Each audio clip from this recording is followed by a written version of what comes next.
Hey guys, Palsteron here, and today let's talk about my spell totem starter plans for patch 0.5. The footage in the background is just some stuff I tried out last patch where spell totem was extremely clunky, and we're going to go over all the changes for this patch that made me allowed to go spell totems and have a little bit more faith in it. But just so you know, we're going to be playing Bone Cage with Bonestorm, so we're going to be physical damage based. Because of some of the last minute changes that GG made, Archmage is a little bit harder to sustain, so we're not going to go right away into mana stacking. Ancestral Bond got changed this patch, and it makes it so you don't need to spend any charges for the totems anymore, making it very similar to, for example, PoE 1 totem playstyle. The second change is that you can now use totems while moving, making it a lot smoother. Before, you had this very annoying kind of melee-esque animation, almost like you were casting asunder. It was very awkward. And the third change that happened is to Bone Cage in particular, Spell Cascade, which is like the most important support for Bone Cage, is now usable on totems. Now, there have been some last-minute patch notes, so unfortunately I haven't been able to fill out my notes yet, but whenever this video is out, I'm pretty sure this planner will be filled out.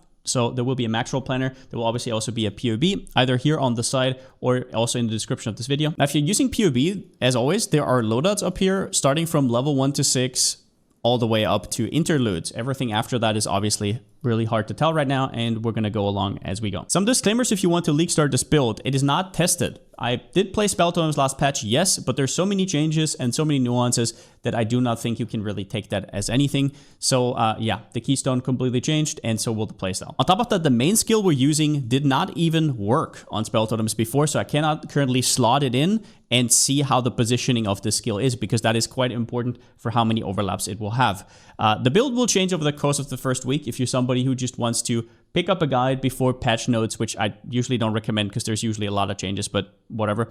If you want to do that and you never want to look back, I get that. This will not be the build for you. If you don't want to problem solve along in the first week, and there's going to be a lot of changes, a lot of new insights, then probably not going to be the build for you. In fact, if you're spell totem curious, you can just check back later and just see however my progress goes. Now, the way I'm going to structure this video is in 3 stages of progression that I have. First, we're going to start with plants, and we're also going to cast Bonestorm, one of the most broken single target skills currently in the game.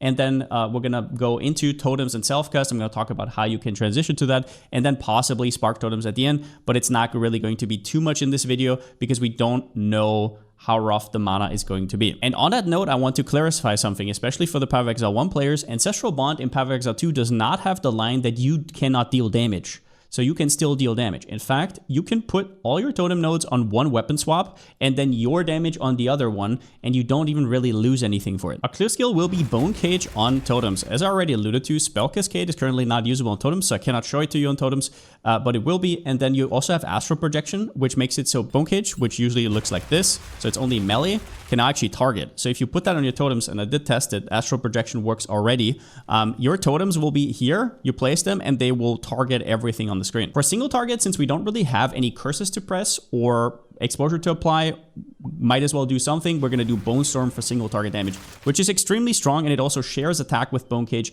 They're both physical, and they also have both 15% base crit. A question you might ask is, why not Spark immediately? Spark actually has quite little damage early on. If you've ever leveled with it, you probably know what I mean. So it has kind of scaling issues early, as well as that they did just do a last minute nerf to the Archmage interaction, or like the mana stacker side of things, where they made it so, yes, Archmage still applies and it still doesn't add any cost, but you now have to pay your base cost. So that will delay your progression when it comes to lightning-based builds, and Archmage is going to be, yeah, harder to get going. At least I think so. This is something, as always, that we have to intuit. Yeah, and it also has little help on single target, whereas you can support your single target early on Bone Cage with Bonestorm because they share a tag. If you have, for example, a +5 physical, it works for both. But on Spark, it's lightning, so it is very awkward to scale. And as you know, plus skill levels is everything in this game, making this a lot more awkward. And yeah, I just think that we'll have to figure out when the right time to swap is, if ever. Now, if you've never played with totems before, I'll give you a crash course right here. So Spell Totem is supported with a skill that it then casts. Spell Totem itself is a meta skill. It doesn't cast anything. It casts whatever you put in here, which is also important because you need to link the Spell Totem, not the spell that you put in here. Now, Spell Totems only have 2 breakpoints that you have to know about, the level 14 and the level 23. Ancestral Bond Keystone doubles our maximum totems, but from the get-go, you only have 1. So with Ancestral Bond 2, then at level 14, it will go to 2 maximum, so 4 with Ancestral Bond, and then level 23 gets to 3, so 6 with Ancestral Bond. You obviously also need the Spirit, but we'll talk about that a little bit later in the video. Totems themselves, though, scale with your damage. They are not minions. So that means, for example, if I had a node right here that says increased attack and cast speed with elemental skills, that works if you have an elemental skill in. Increased elemental damage, that works if you have an elemental in. There are specific nodes that only work for totems, but their value is higher to make up for them being niche. That doesn't mean that the other nodes that increase your damage don't work. They also work with crit, damage is extra, everything. Now, totems cannot proc on kill effects or leech. There are exceptions though. For example, Mana Remnants work and Headhunter works on kill. So that's good, but I don't know anymore. It's period 2, don't ask. But percentage mana and life on kill themselves don't work. Onslaught on hit or onslaught on kill does not work. At least I haven't found any abuse or whatever. And you can, however, put degens on your enemy. So while the totem cannot give you a buff, it can obviously degen them because it still hits them with stuff like Wither or, in our case, Armor Break with this node right here. And also lastly, totem placement speed is vital for clear speed. Now, you will be able to actually move while casting. Right now, we cannot do that. But you can see here, this is a normal totem that you put down, and this is if you have extra placement speed. Not only do you cast it faster, it also pops up faster. Now let's talk about our Ascendancy though, which is the Oracle. The first Ascendancy we will take is the Unseen Path. If you do not know, there are hidden nodes on the passive tree that only show up if you take this node. For example, we have movement speed down here.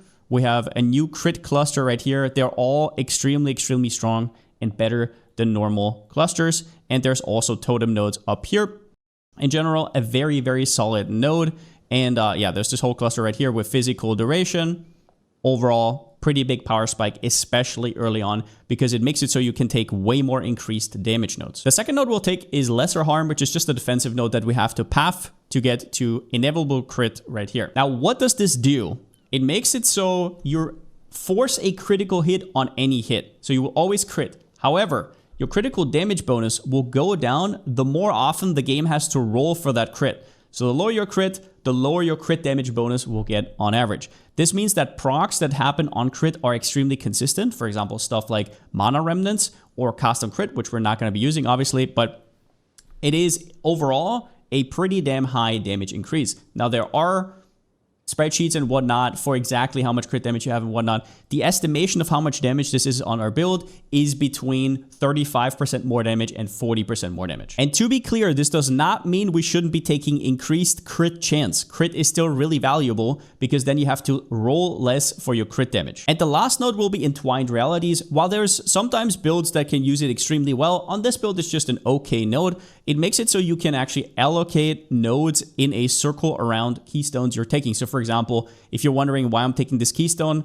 so I can allocate this point for 1 and I don't have to path all the way up here. That's about that. And then if you look right here, I'm allocating this 1 point in the corner, which just straight up gives me 35% increased damage, some damage invert, and then I also grab this 10% of fizz as extra because it's in this cluster. So overall, decent to okay node, but it will be only online very late. If we're gonna struggle with totem survivability, there's a good chance I will respec that into unarmed hardwood in endgame, which makes it so totems stick around after they die. Now, if you're wondering why I'm not going Infernalist after making my first video, it is because of last minute patch notes changes, and you can read it up all here. I already talked about this in a separate video, so if you're interested. In terms of item priority, it's pretty straightforward, like you would usually think of a caster. You want +2 level of skills, you want some crit, you want some cast speed, some increased damage, nothing weird here. We want a Sceptre because it gives us a ton of spirit, as much spirit as possible here. It will result in more and more totems that you have to reserve with spirit. It increases your damage. Other than that, it depends on what version you're going to go for. Early on, we're definitely going to be just life-based, and later there's a good chance we're going to go either Mana Stacker or Energy Shield. So on your body armor, you can see right here, I have Spirit, and then on my amulet, for example, I have Spirit. Otherwise, life. I didn't put in resistances right here, but they're interchangeable between everything.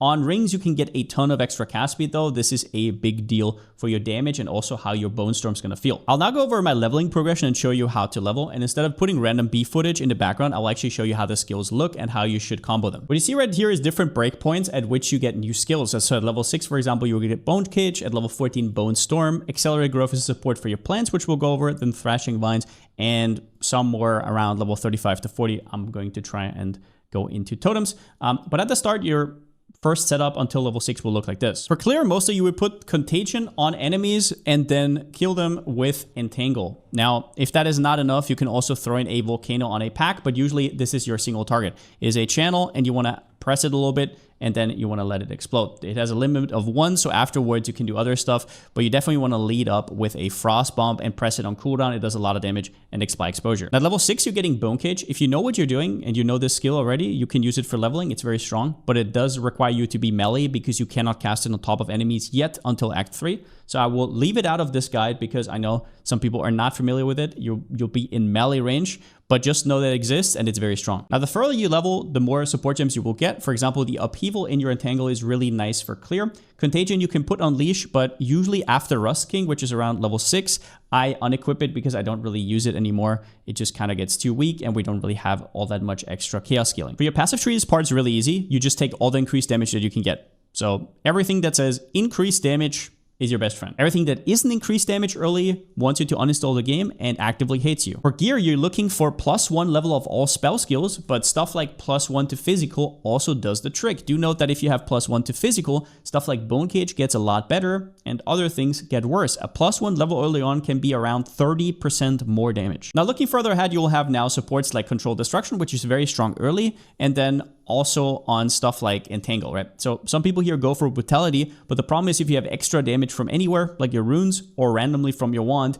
now that is not being used. If you don't know, Brutality is this one right here and is being used quite a bit. I personally prefer Control Destruction because crit is pretty useless. Once you're level 14, you can now get Bonestorm. This will be your new single target, so you can discard Volcano, discard Frostbomb. You're now Fizz-based. All your skills are Fizz, Entangle, Bone Cage whenever you can, and also Bonestorm. With Upheaval, you will now cast 2 Entangles at once, so your clear will look a little bit better. You have these different branches and it covers more ground. And for Bonestorm, we're going to go Burgeon and Rapid Casting. Burgeon just means that you're channeled for a little bit longer and you get more damage. And then your Bonestorm will look like this. There are tricks to reset the movement, but I will not go into that too much because if you know, you know, and if you don't, you don't. You can kind of like I just did, click and keep all your movement speed. You have to click and then click again. This takes some getting used to, but you don't really need it if you find the right spots. From here on out, if you keep being geared and you keep having good +2 levels, also on your focus, by the way, wherever you can get it, Amulet, if you're super lucky, then this will go well. Bonestorm is completely busted and one of the strongest single target skills while leveling in the game. Now, around this time, you're also going to get your first Spirit Gem, which is going to be Ravenous Swarm. This, it's just a swarm that deals damage. The point is it applies Armor Break, Corrosion for your Fizz skills. Now, at this point on the passive tree, here's what happens. It will be very surprising to you. We take more increased damage. So here it says increased damage when hindered, and so on. And then we move on. You're not going to believe it, 2 more increased damage. Now in Act 2, you're going to have access to Accelerated Growth. You need an Uncut Support Gem level 2, and this one goes into Entangle. And what it does is, whenever the Entangle overgrows, it gives you some overgrowing plants that explode. The way you water your plants is with Thunderstorm. So if you've never seen this before, this is how it looks like with everything. You go plants, you water them, and then you see these explosions right here. That's their overgrown support. And it is extremely, extremely strong. Now, really important here, when you look at Bonestorm, you can see that it has a added effect right here. It's called Impale. And the way this works is that after it applies the Impale debuff, if an enemy gets hit again, it will deal some damage. So how do you do that? Well, you do it with Thunderstorm right here and a Living Lightning support. This one will spawn minions, which will then proc the Impale for your Bonestorm. It is incredibly, incredibly strong. So while Thunderstorm is usually connected with Entangle and plants, it is also super, super good for Bonestorm, and this support should be your #1 priority. Yeah, you'll be walking around on packs, you will water your plants, this will happen, and then on single target, as per usual, you can do that as well, but also you will just Bonestorm the enemy down, but you can always free throw some plants as well. Towards the end of Act 2, you will get Thrashing Vines, which is the last piece of the plant puzzle. That is one of your single target skills. So the way it works is pretty simple. You plop it down and it does extra damage to anything in the area. Do note that on this version, I am not pathing all the way over to Wild Surge Incantation. One of the reasons is that I'm still going Bonestorm, which is my main single target damage. And even though it has Storm in its name, it does not get more damage right here. It is not technically a storm skill. So I'm not pathing all the way over there just for my plants, which are more important for clear, to get extra damage, especially when I can path up top and I can take all these juicy nodes that I get from Oracle. For example, all this increased damage right here and all this extreme, like there's so much lying around. And at this point in the game, you don't have much increased damage. So it is actually similar to a more multiplier. Also, this means that I don't get the less duration and I can actually pre-throw. So how your rotation is going to look like is before the boss pops, you'll put down your tangles, you're going to water them somewhere around when the boss comes up, and you put your thrashing vines up, and then you can just keep Bonestorming. Should it for some reason survive 7-8 seconds, then do it all over again. But what happens in general to the passive tree in Act 2? Well, you're going to take more increased damage.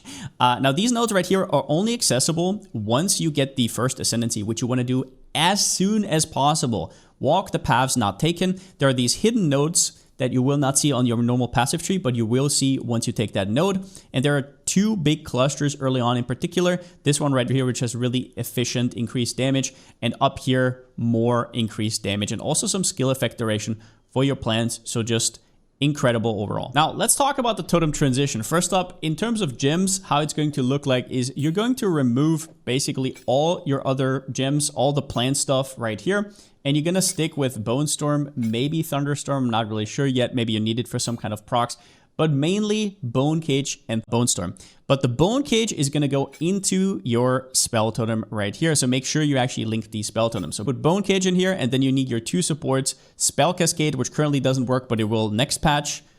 And then you also have the Astral Projection, which you get in Act 3. This is necessary to even start the build, just so you're aware. We'll link your Spell Totem first, and then your Bonestorm, and the same with your 5-link. Now your gameplay will look a little bit like walk around, put down some totems. Obviously, this looks pretty bad right now because we don't have any placement speed, and next patch we can place while moving. But you will place, they will shoot out stuff, and on single target, you will do this. Maybe there's like a really tanky rare somewhere where you also have to do this.